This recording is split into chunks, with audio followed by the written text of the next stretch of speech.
Tras el descubrimiento del Nuevo Mundo, comenzó un proceso de transculturación en los pueblos recién descubiertos. Primero en las Antillas y después en el continente. Los conquistadores impusieron sus criterios para dar paso a un sincretismo religioso y cultural, que a su vez originó una nueva estructura social. Las deidades prehispánicas fueron sustituidas por imágenes religiosas como instrumentos para la evangelización, y los antiguos Xaltépetl se transformaron en pueblos de indios. Los elementos iconográficos autóctonos se integraron a ciertos estilos arquitectónicos europeos, y los pintores indígenas se apropiaron de las imágenes cristianas para convertirlas en la expresión de su nueva fe. Con el paso del tiempo, los colonizadores también adoptarían muchas costumbres de los colonizados.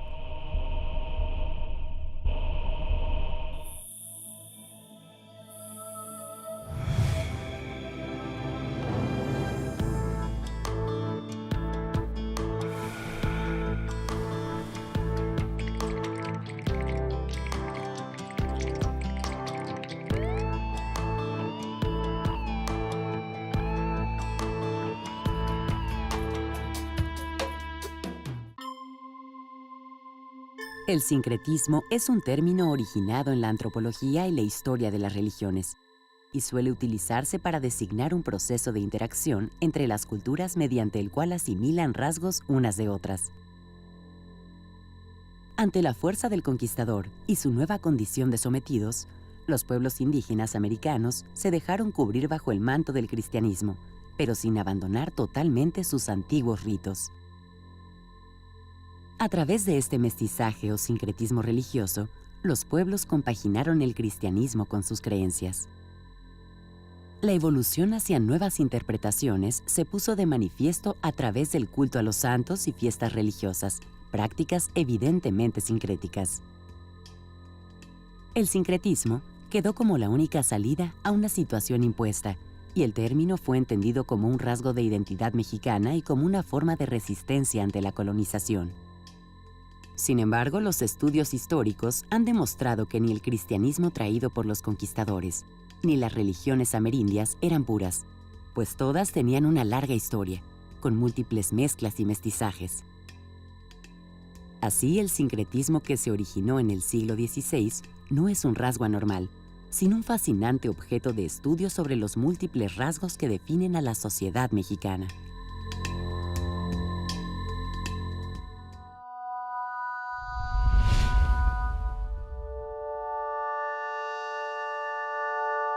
Hola, ¿cómo están?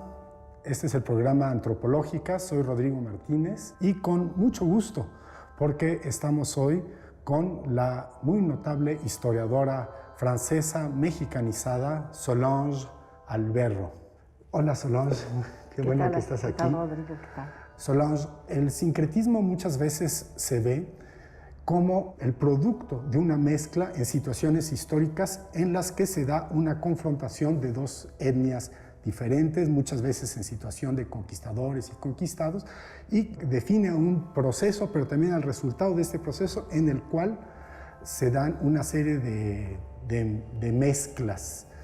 ¿Tú cómo ves esta situación de los sincretismos en la historia mundial? Yo creo que el sincretismo es parte integrante de la vida de cualquier grupo humano. Hasta los esquimales del Ártico actualmente ya no tienen perros para sus trineos, sino motores con gasolina. El sincretismo es la adaptación permanente en la que todos estamos sometidos como individuos y como sociedad. Y en el caso propiamente del sincretismo religioso, pues el catolicismo europeo es sincrético. Absolutamente, absolutamente. Por ejemplo, la abundancia de santos, las advocaciones marianas, los ángeles, bueno, es una herencia de Persia y del Medio Oriente, pero las advocaciones marianas son la versión católica cristiana de las diosas madres de la antigüedad. Claro. Y los santos también en cierta forma, son las deidades tutelares de los pueblos, de las regiones, de las provincias y hasta de los países. San Jorge, que nunca existió en Inglaterra o en Líbano. Y es curioso porque es un santo que jamás existió. Bora, precisamente, comparaba la relativamente rápida cristianización de México en 1 o 2 siglos con la cristianización de Francia, por ejemplo, que tomó ¿cuánto tiempo? 2, 3, 4 siglos. ¿Por qué fue tan rápida la cristianización de México? No lo sé, la verdad no lo sé, pero yo sí considero que fue rápida, efectivamente. Tú lo sabes, cuando Cortés llega a Cozumel y pone, quita los ídolos del Q, o sea, el templo, lo blanquea, lo manda a limpiar, etc., y pone la Virgen y la cruz, cuando después regresan, unos meses o un año después, los indios los tienen, porque los hicieron suyos. O sea, a lo mejor no adoraban a la Virgen María y a la cruz como un romano o un parisino de la época, pero a su modo lo hicieron suyos, lo adoptaron.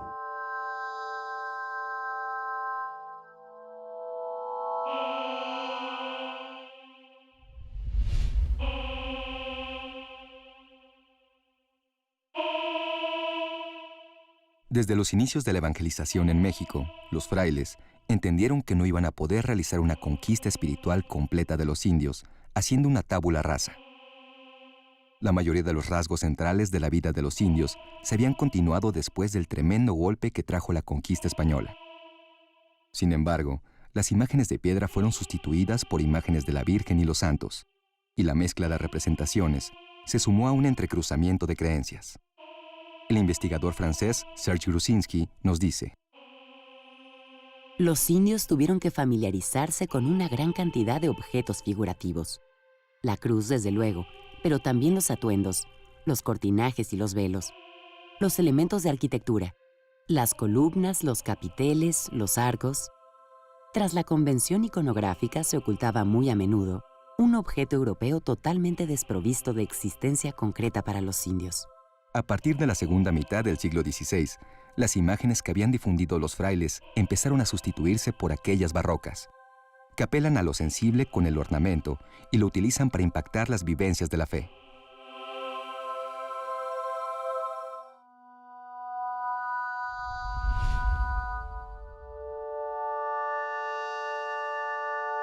Los católicos les gusta decir que se impuso con tanta facilidad la religión católica porque era la religión verdadera.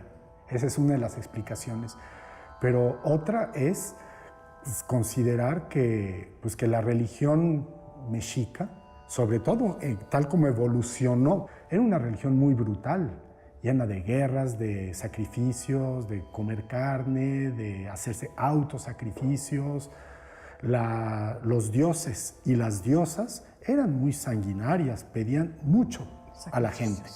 Y llegan los cristianos, los cristianosme, como se dice en náhuatl, y a los indios le dicen: les venimos a traer un Dios de amor, un Dios que se sacrificó para que ustedes no se tengan que sacrificar, una Virgen buena, bondadosa, que nos viene a consolar, a cuidar.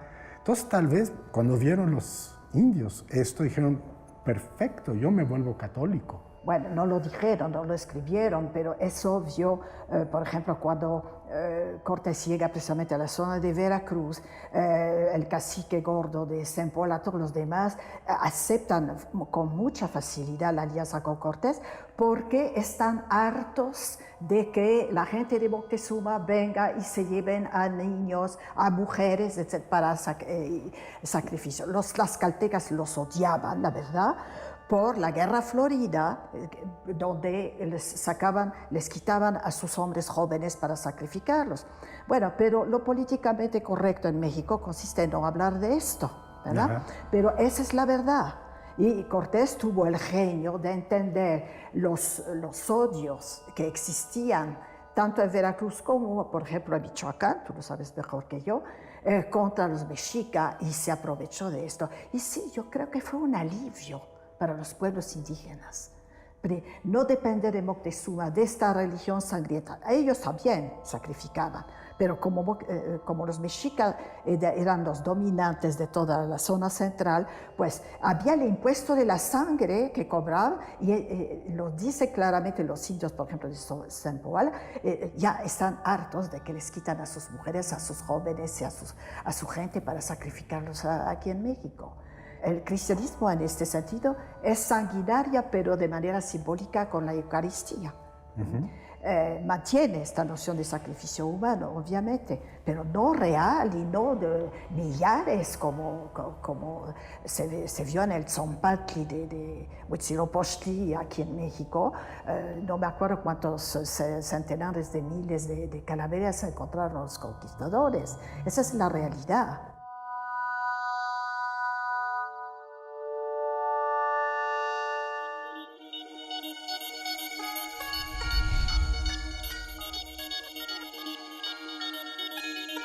Este libro reúne una serie de estudios que Marta Fernández realizó a través del espacio, las formas, los símbolos y la plástica de la arquitectura de los edificios levantados en varias ciudades de la Nueva España, como Puebla, San Luis Potosí y la Ciudad de México. Estudios sobre el simbolismo en la arquitectura novohispana es una obra que nos acerca a los antecedentes históricos de los distintos estilos arquitectónicos y artísticos que distinguen a las catedrales, iglesias, casas, retablos, conventos y otros elementos de la arquitectura virreinal de México. Se trata de una obra editada por el Instituto de Investigaciones Estéticas de la UNAM en conjunto con el INAH, finamente ilustrada a través de fotografías, dibujos, mapas y cuadros que ilustran el análisis comparativo entre distintos estilos y formas de edificios como la Catedral Metropolitana de México, el Convento de San Miguel Arcángel de Huejotzingo en Puebla o la Iglesia del Carmen en San Luis Potosí.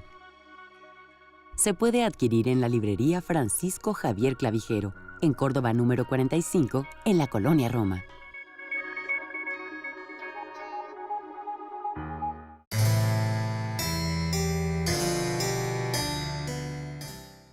A lo largo del siglo XVI, los frailes franciscanos, dominicos y agustinos, y más adelante los jesuitas, vivieron con empeño y pasión los diferentes momentos de la cristianización del inmenso mundo de los indios de la Nueva España. Pasaron de la confianza y el entusiasmo iniciales a una mayor prevención frente a los peligros del cristianismo idolátrico y mariano que adoptaron los indios. Según algunos historiadores, la mayor dificultad para el entendimiento entre los indios y sus evangelizadores radicaba en las profundas divergencias que separaban el cristianismo de la cosmovisión prehispánica. Mientras aquel buscaba sobre todo la salvación del alma y el bienestar espiritual del individuo, las religiones indígenas se centraban en la intangibilidad del orden cósmico. Más adelante, los frailes sufrieron una desilusión por los escasos avances de la evangelización y aceptaron una imposición menos rigorista del cristianismo a los indios.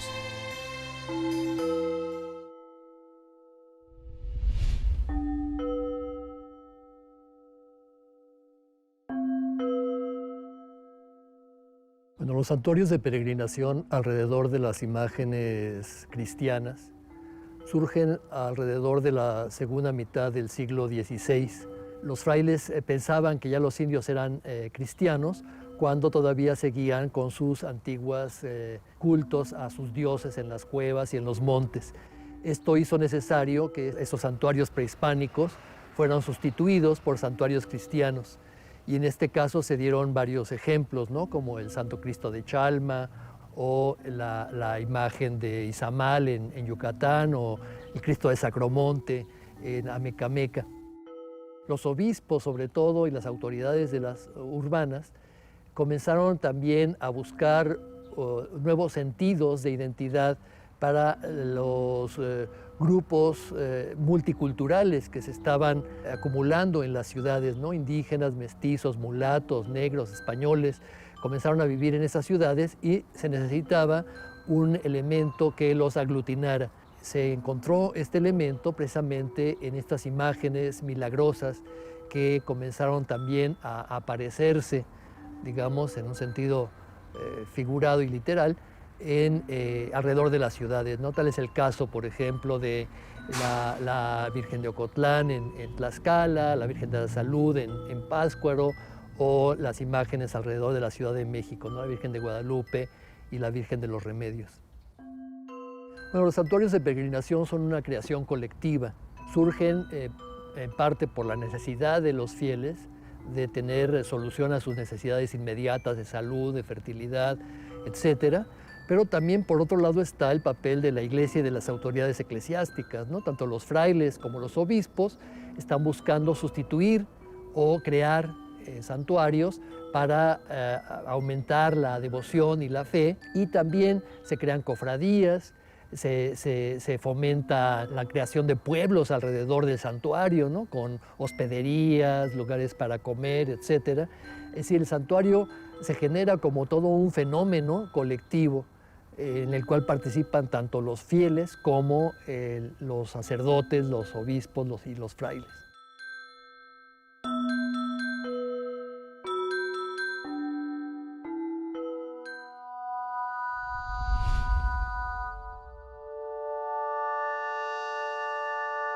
Y lo que también ayudó fue esta interpretación dualista del cristianismo, en la medida en que las religiones americanas, como tantas religiones del resto del mundo, son dualistas. Sí.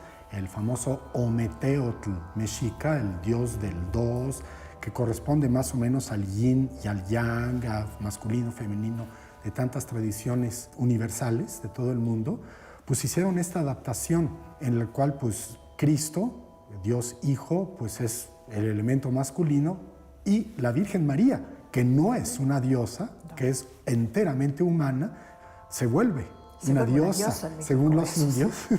Y eso, pues los indios felices ya tienen los dos elementos, y no solamente Cristo y la Virgen, sino muchos santos y muchas santas y muchas advocaciones de la Virgen, pero eso incomoda mucho a los franciscanos. Destruyeron lo que pudieron destruir, que son cosas materiales como los templos, pero las creencias, las emociones, el universo de las emociones, de las lealtades espirituales, afectivas, que es el terreno de la religión, esto no se puede desterrar.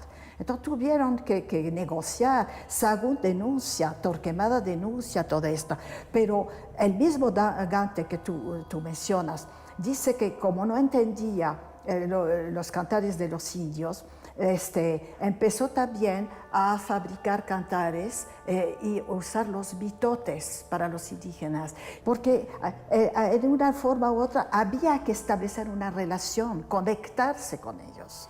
En Europa, por ejemplo, cuando se evangeliza a los anglos, que tenían sacrificios humanos, canibalismo ritual, etc. Gregorio VII dice a los evangelizadores, con cuidado, con cuidado. Lo que no se puede erradicar inmediatamente hay que apostar el tiempo. En Europa tuvieron muchísima paciencia. Los vascos, los vascongados, como los llaman, hasta el siglo VII se convirtieron. Ajá. Los astures también.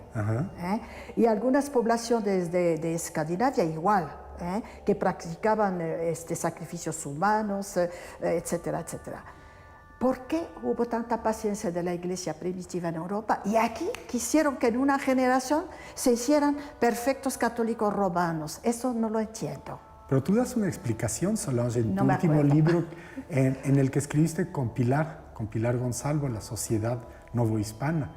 Dices que esta falta de paciencia, falta de paciencia de los cristianizadores mexicanos se debe a que la conquista espiritual tenía detrás de sí a la conquista militar. Obviamente. Esa es la gran diferencia. Cuando van a evangelizar a los anglos o a los vikingos, es el pobre fraile desarrapado que va con la cruz en la mano. Aquí está efectivamente la conquista militar detrás. Entonces tuvieron una precipitación, una premura que no tuvieron con otros pueblos. Pero aquí efectivamente estaba detrás la conquista militar y la conquista política.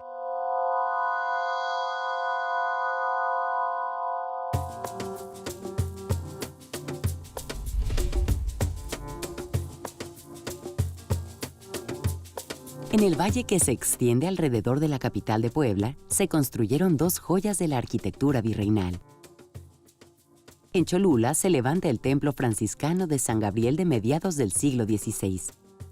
Y a un costado, frente al extenso atrio donde se reunían los indígenas durante los oficios religiosos, está una capilla abierta de planta cuadrada y estilo mudéjar, también llamada de indios o capilla real.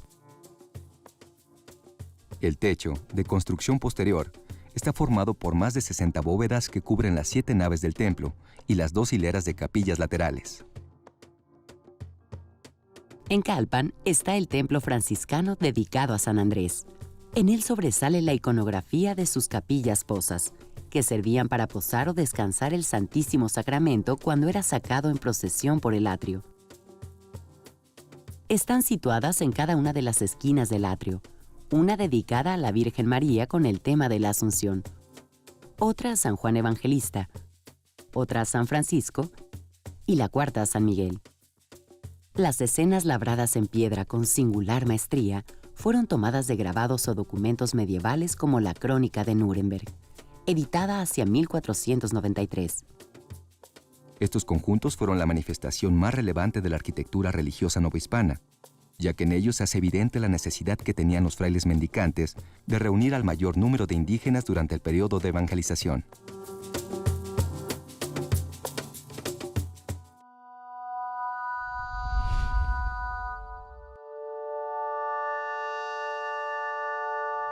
Este sincretismo temprano del siglo XVI con los frailes es peculiar. A los frailes a veces no solamente les molestaba que los indios siguieran adorando a sus ídolos detrás de los altares, como la fórmula consagrada, pero más les preocupaba el cristianismo idolátrico de los indios, que es un cristianismo mariano, que toman a la Virgen como madre. Entonces, esto hizo que como que cambiaran de actitud. Tal vez el paradigma sea el de la Virgen de Guadalupe, un culto muy probablemente propiciado por los propios franciscanos en el Tepeyac, el culto a la Virgen María en sustitución del culto a Tonantzin Cihuacóatl, pero que unos 10 años después se dan cuenta que esto es muy peligroso porque los indios veneran a la Virgen María no tanto para ocultar su veneración a Cihuacóatl, sino que la veneran a su manera, con copal, con sus bailes y tal vez hasta con sacrificios humanos. Es muy difícil, por ejemplo, establecer correspondencia con el Cristo, porque fue un personaje histórico muy preciso, los evangelios, etc. María no tiene personalidad, entonces está abierta a todas las explicaciones, todas las advocaciones y potencialidades. Puede ser la Virgen de los ejércitos, una virgen guerrera, puede ser una virgen dulce, adolescente, vieja, la de los dolores, de los 7 puñales en el corazón, etc. Es una ganga para el catolicismo romano, la Virgen María, porque se adapta absolutamente a todas las necesidades, a todas las proyecciones.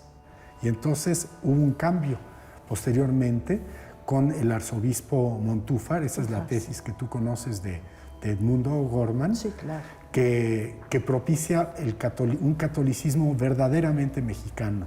No es el catolicismo purista, monoteísta, cristocéntrico de los franciscanos, sino es un cristianismo, el de la contrarreforma, según el cual hay que adorar a Dios porque es como el sol, hay que venerar a la Virgen, que es como la luna, y hay que adorar como a las estrellas del cielo, a los santos, a las santas y a las diferentes advocaciones de la Virgen María. Esta va a ser la religiosidad mexicana.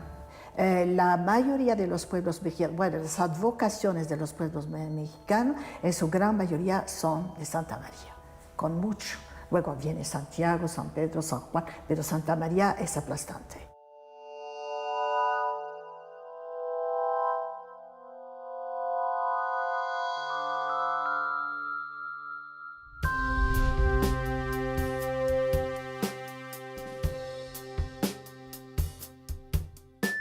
Una escultura del caballo alado que, según la mitología griega, hizo manar la fuente de la sabiduría con el golpe de una de sus patas, fue colocado en 1625 en la fuente del Palacio de los Virreyes, actualmente Palacio Nacional.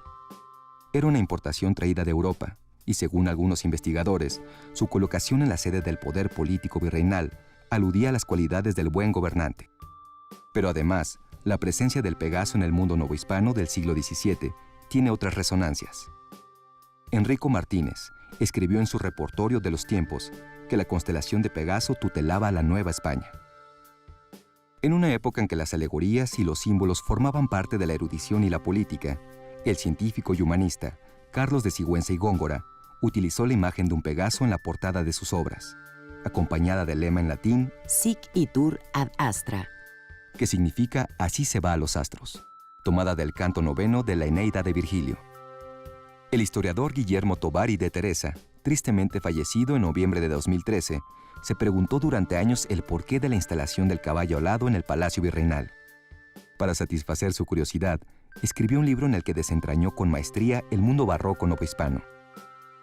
Por él sabemos que la escultura de Pegaso fue retirada en 1792 y la fuente se desmanteló a mediados del siglo XIX. Fue durante los años 70 del siglo XX que la fuente y la escultura se volvieron a colocar en el patio central de Palacio Nacional.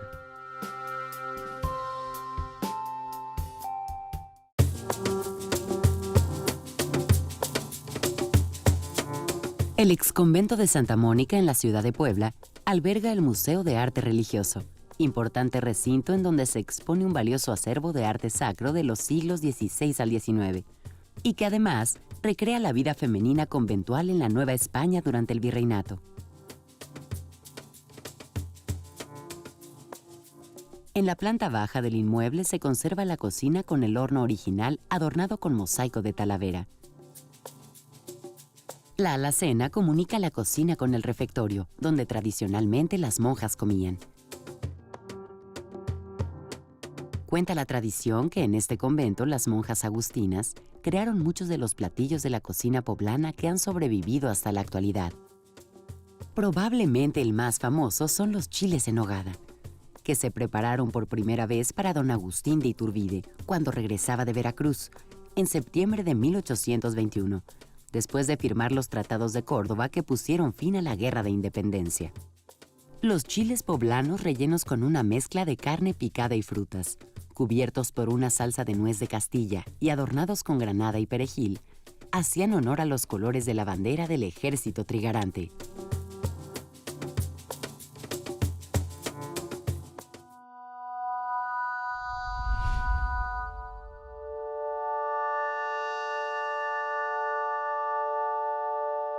Tú mencionaste a Cortés, la llegada de Cortés a Cozumel primero y en todos los lugares por los que va pasando en la costa de la península de Yucatán, del Golfo de México, hasta llegar a Veracruz, hasta llegar a Tlaxcala, hasta llegar a México. Y siempre es el mismo proceso, después de a veces hay combates, a veces no los hay diálogos políticos, hay diálogos religiosos, sí. Ahí expone Cortés su devoción, como tú dices, por la Inmaculada Concepción, y en todos los lugares, en lo alto de los templos, pues primero los limpian de las costras de sangre humana, pero es bien curioso, Solange. Ponen mantas, ponen flores y ponen a la imagen de la Virgen María. Y la cruz. Y la cruz. Y son mitemas, para usar la terminología levi-straussiana propia de un programa que se llama Antropológicas, pues son mitemas guadalupanos. La cruz, la Virgen, la manta, las flores. Lo que hace Cortés aquí parece que lo hicieron dentro de modalidades distintas los soldados, los guerreros de la Reconquista. Cuando llegaban a una mezquita, estoy pensando en Córdoba, ¿qué hacen? Quitan todo lo que está relacionado con el Islam y ponen la cruz, la Virgen María, etc. Recuperan el lugar por su valor ceremonial, tradicional, y sustituyen las deidades. Y la cruz, fíjate que es interesante, es la cruz de pal, nada más. No está Cristo crucificado. No vaya a ser que los indígenas lo identificasen con el sacrificio humano, porque al fin y al cabo, Cristo, la cruz sacrificada, es un sacrificio humano dentro de la mentalidad indígena, ¿no? Entonces, no hay Cristo, siempre son de palos, incluso los textos lo dicen, lo hacen con palos del lugar, con árboles del lugar, y no hay representación de Cristo. Y los franciscanos se van a cuidar mucho también. van a tardar mucho antes de introducir las fiestas de la pasión, porque la pasión puede dar lugar a reminiscencias, a conexiones simbólicas con los sacrificios humanos. Y su posición, como tú lo explicas muy bonito en tu magnífico libro El Águila y la Cruz, los franciscanos, al igual que los jesuitas, se ven, pues cambian de actitud hacia los símbolos indígenas, los incorporan. Y Bredig dice una cosa interesante. En Perú, las élites criollas no van a tomar los símbolos indígenas como estandarte identitario, como íconos identitarios. ¿Por qué? Porque la aristocracia peruana indígena se va a mantener hasta el 18 con la revuelta de Tupac Amaru, donde ahí se acaba con este sector. En cambio aquí no, la aristocracia indígena poco a poco o va trabajando con los españoles, colaborando con los españoles, o va hundiéndose en la pobreza de los más iguales. Entonces, ni siquiera hay rivalidad. Queda el Tecpan de Tlatelolco, los indios siguen con sus símbolos, sus iconos, etc. Pero los criollos rápidamente se van a apoderar, y los franciscanos y después los jesuitas van a favorecer precisamente ese traslape de símbolos indígenas al sector criollo, que está en una posición de pedir, de necesitar estos símbolos. Entonces, les van a vaciar de su contenido idolátrico y les van a introducir, a inyectar un contenido cristiano.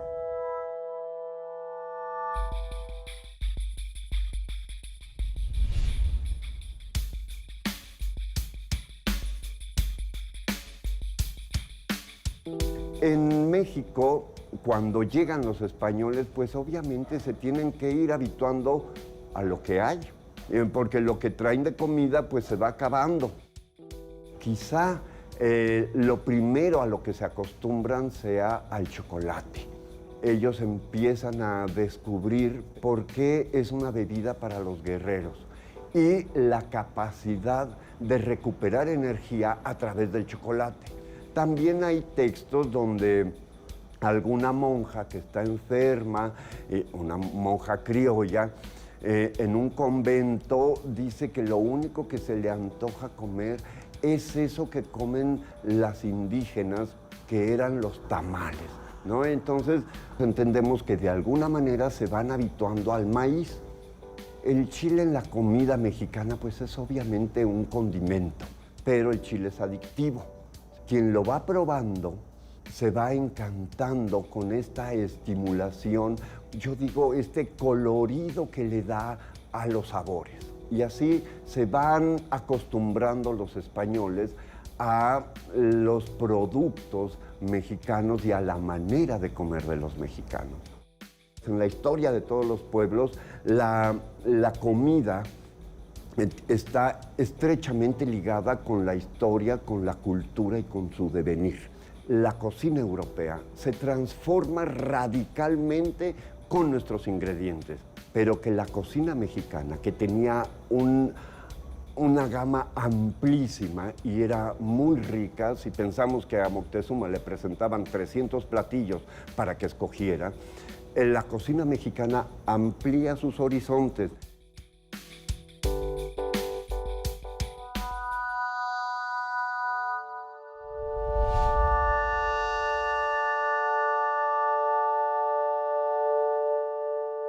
Y hemos hablado mucho pues, sobre los indios, sobre su aculturación, sobre los elementos que fueron tomando y adaptando del cristianismo. Y sin embargo, pues, uno de tus grandes aportes en tu libro Del Gachupín al Criollo es el enfocar la aculturación, los sincretismos que también vive la población española en el México hispano. ¿Cómo llegaste a este tema y qué es lo que fuiste encontrando? Leyendo los textos, cuando veo que los soldados de Cortés se percatan de que los indios tienen los escaupili, que son una especie de chalecos acolchonados que impiden que entren las flechas o incluso la espada, pues las van a adoptar. Cortés acepta todas esas mujeres que le regalan a cada rato. La función principal oficial, porque obviamente tenía todas las otras, era hacer tortillas, porque aquí no hay pan, porque no hay trigo. Y la principal comida es la tortilla. Y entonces hay ejércitos de mujeres que siguen a los conquistadores, a las cibueras, o sea, la Honduras actual, para hacer las tortillas. Comen tortillas, porque no hay otra cosa. Los aliados, las caltecas, cuando van a las cibueras, hay peleas, hay batallas, siguen comiendo a los prisioneros. Cortés hace un escarmiento, pero tampoco lo puede impedir, porque entonces, ¿qué les va a dar a los 10 o 15 mil tlaxcaltecas y gente de Zempoala? No tiene comida, ¿qué les va a dar? Pues no le queda de otra que cerrar los ojos, y eso va a empezar desde el principio. Y una vez que se toma Tenochtitlán, van a empezar a vivir aquí, pero con lo que hay, van a comer lo que hay. Van a tener servidumbre indígena. La nana va a ser indígena, le va a hablar en náhuatl o en una lengua indígena al bebé. El chocolate, el tabaco es casi de uso inmediato. Incluso prácticas como el temazcal. El temazcal era indígena. Bueno, no sé si empiezan dudo mucho que los conquistadores fuesen a los temazcales, pero por lo menos en el 17 sí sabemos que iban los españoles a los temazcales. ¿Por qué? Porque era también como una especie de cantina, se bebía pulque, se ligaba, porque había hombres y mujeres, etc. Y el temazcal era un lugar de reunión y prácticamente de prostitución también. La cortesía muy indígena de los criollos, en comparación con los españoles, que hasta la fecha un español peninsular habla de manera mucho más cortada, brusca. El diminutivo, las fórmulas de cortesía indígena con influencia árabe, esta es su casa, si Dios quiere, ojalá, etcétera, etcétera. Son prácticas inmediatas.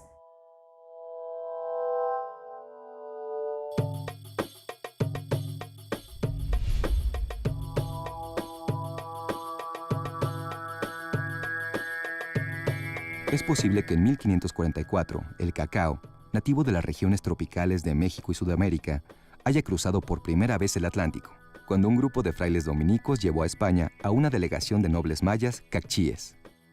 El mestizaje culinario entre México y España dio como resultado que la bebida preparada con agua y almendras tostadas de cacao se empezara a consumir mezclada con leche, endulzada con azúcar de caña y aromatizada con vainilla, la vaina de una orquídea originaria de los bosques lluviosos de América. La palabra castellana chocolate se derivó probablemente del maya chacauja y chocol, términos utilizados para nombrar bebidas calientes. Los españoles peninsulares adoptaron la costumbre de beber chocolate y hacia mediados del 1600 la demanda de cacao había aumentado, por lo que se crearon plantaciones en las regiones del sureste mexicano, Guatemala y El Salvador. La infanta María Teresa de España, hija de Felipe IV, se casó con Luis XIV en 1660 y se llevó a la corte a una criada que sabía preparar un excelente chocolate. Monjas españolas le dieron a probar la bebida al obispo de Lyon, Alphonse de Richelieu, y el chocolate se instaló en Francia. Al comienzo del siglo XVIII, el cultivo de cacao se había extendido a Venezuela y Ecuador. Los franceses crearon plantaciones en sus posesiones antillanas y los ingleses en Jamaica. En 1753, el botánico sueco Carl Linneo clasificó el árbol mesoamericano como Theobroma cacao, que en griego significa alimento de los dioses. Para entonces, el cacao ya tenía una gran importancia económica, social y gastronómica, tanto en América como en Europa.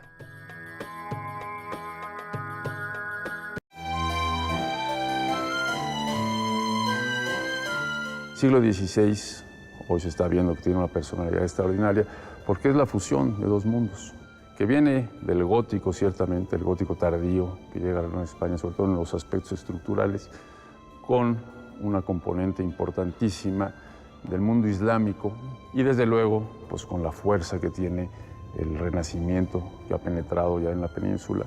Entonces, lo que resulta de esos tres estilos que se conjugan con los modos de hacer las cosas de las civilizaciones de la zona es algo único.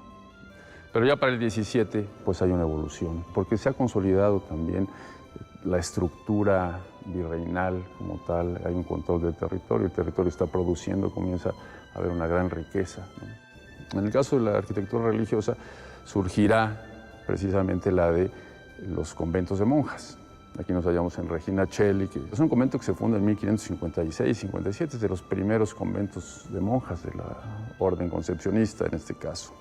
Precisamente nosotros aquí nos hallamos con esta vista esplendorosa porque estamos en el coro alto, ¿no? Y los conventos de monjas tenían coro alto y coro bajo, lo que ya arquitectónicamente establecía una diferencia notable, porque había que entrar de lado a los conventos, a los templos de conventos de monjas. No se podía entrar por el eje del altar, puesto que en el coro bajo, y debido a la clausura absoluta de las novicias, ¿verdad? En ese sentido, bueno, pues no había paso y siempre están, digamos, en un costado del templo, se entra de lado. Cuando hablamos de arquitectura y nos quedamos deslumbrados ante el barroco novohispano, me puedo imaginar la música que se hacía. Era una música equivalente en calidades a la arquitectura que vemos, ¿no?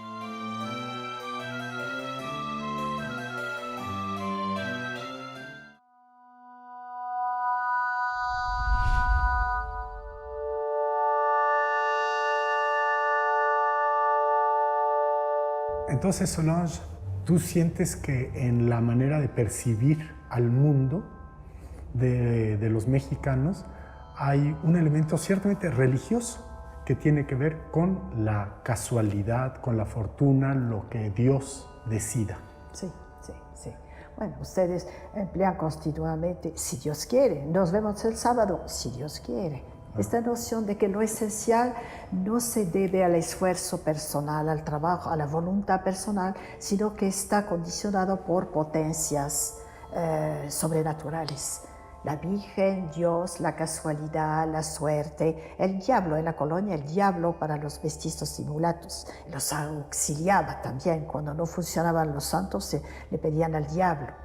Pero esta impresión de que la gente todavía no siente que su destino en gran parte depende de sí mismo, sino que está en manos de la casualidad, de la suerte. ¿Quién sabe?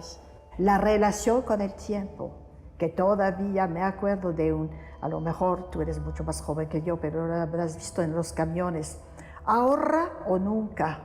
La dificultad, por no decir otra cosa, en México para que la gente ahorre dinero, pero al mismo tiempo la facilidad para vivir y gozar el momento. Una concepción del tiempo totalmente precapitalista. La dificultad a nivel de gobierno, a nivel personal, familiar, individual, para organizar el tiempo, diciendo, dentro de 6 meses quiero hacer esto. No, como las cosas vengan. Ahorita vengan. Ahorita. Son giros que reflejan una mentalidad profunda, probablemente de origen indígena. Y esta relación con las fiestas indígenas en los pueblos, financiadas por la Caja de Comunidad, a la cual todos contribuyen, y que precisamente en el siglo XVIII los modernizadores borbones dijeron, ¿cómo es eso? Estos indios tan pobres, ¿cómo desperdician su dinero en estas inútiles fiestas? Mejor que la manden al Banco de San Carlos a su majestad.